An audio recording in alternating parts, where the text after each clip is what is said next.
아십니까? 일명 햄버거병. 2년 전에 일어난 이른바 햄버거병과 관련해서 피해자 가족이 한국 맥도날드를 검찰에 고소했습니다. 어제 맥도날드 한국지사가 한 어린이의 부모로부터 고소를 당했습니다. 맥도날드 햄버거를 먹은 5살 아이가 이른바 햄버거병에 걸렸다. 사연에 많은 분들이 검찰 조사를 통해 안타까운 정확한 원인이 밝혀지길 바란다고.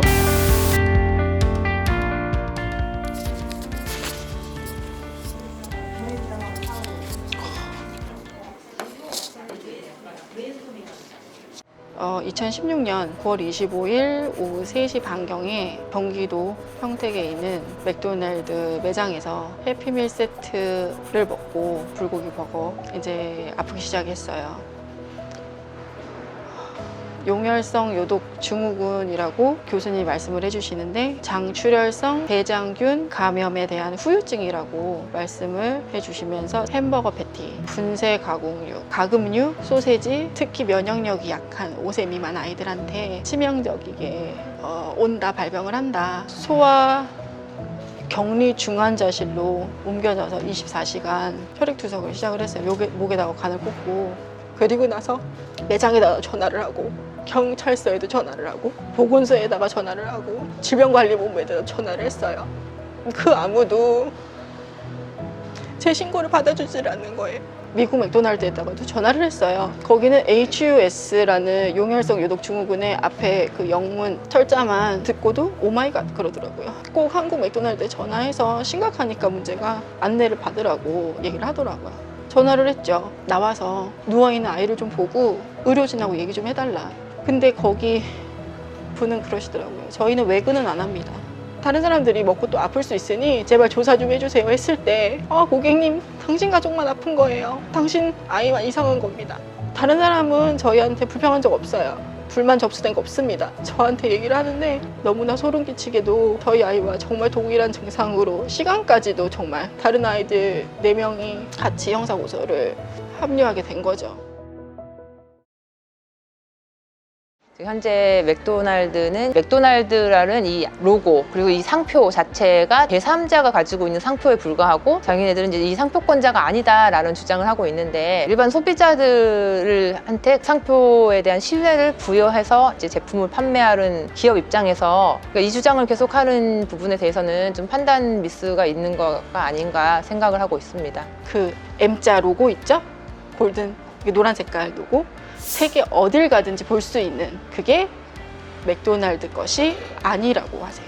저는 맥도날드 브랜드를 믿고 그 매장을 들어갔고, 아이들한테 그거를 제 돈을 내고 해피밀 박스, 빨간 해피밀 박스에 노란 색깔 M자 로고가 손잡이를 들어가 있는 그거를 구입을 해서 아이를 먹였어요. 근데 그 모든 걸 부정을 해요.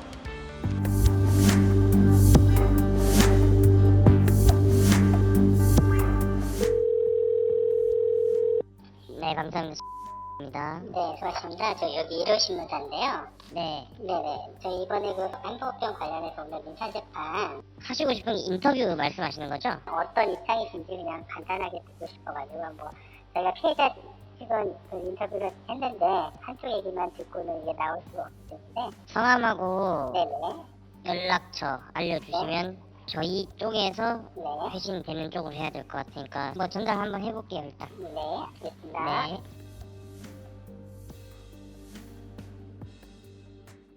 처음부터 이쪽에서 언론 플레이를 주력으로 하고 있는 부분이, 이 아이가 균 자체가 검출되지 않았어요. 왜냐하면 항생제도 먹었고, 그리고 처음에 우리가 만약에 어떤 사람이 설사가 나서 병원에 가서 이제 균 검출을 하려고 했을 때 균이 검출되는 사례가 2, 3%도 되지도 않아요. 게다가 이 아이는 병원에서 한 2, 3일 있다가 처음 이제 배양 검사를 했고, 그 전에 항생제라든지 이런 약을 다 투여를 받았기 때문에 균 자체가 나올 수가 없는 상태에 있었는데, 여러 가지 임상 증상을 토대로 이 아이는 장출혈성 대장균 감염에 의한 용혈성 요독 증후군이다, 그리고 그 후유증이다 라고 진단을 이미 다 확정적으로 나 있는 상태예요. 잠복기 주장도 초기부터 계속 했는데, 이걸 정확히 알지 못하는 상황에서는 잠복기가 안 맞는다 하면은 아니겠지라고 생각하는 부분이 있어요. 근데 이 아이는 이제 햄버거를 25일에 먹고 첫째 날, 둘째 날, 셋째 날이 될 때 혈변이 시작됐습니다. 그러니까 3일째 되는 날 혈변이 시작이 되었어요. 이거는 정형적으로 그 잠복기 내의 흐름이라고 볼 수 있고요. 전형적인 패턴입니다, 이 아이 같은 경우는. 아이가 지금 신장이 이제 없어서 이식을 해야 되는 상황이 된단 말이에요. 신장 기능이 지금 이제 거의 없는 상태니까 그런 아이가 평생 인간답게 살 수 있는 수준의 보상이 이루어져야 된다고 생각을 하고요. 금액 자체가 지금 계산하기가 굉장히 어려워요. 어제 저희 아이 진료를 받는데 이제 상태가 많이 안 좋아서 이식을 심각하게 고려를 해야 된다고 하세요. 신장을 한번 이식을 하면 보통 8년에서 잘 쓰면, 관리를 잘하면 10년이래요. 얘가 올해 학교를 들어갔는데 정말 운이 좋아서 올해 안에 받는다고 해도 18살이 되면 2차 수술을 또 해야 돼요.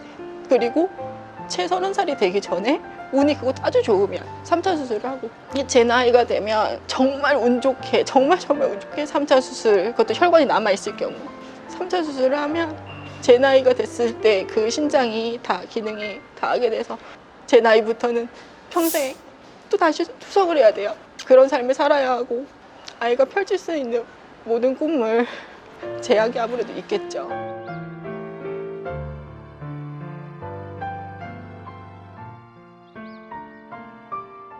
이거는 좀 다른 질문인데 혹시 결혼하신 저요? 했죠. 아이가 둘이나 있어요. 그러면 이제 좀 다른 입장에서 엄마의 입장에서 봤을 때 좀 네. 느끼는 점이 좀 있으실 것 같아요. 제가 이거 엄마 입장이라서 제가 이거 초반에 2017년부터 서면을 쓰는데 서면을 쓰면서 막 울면서 썼어요.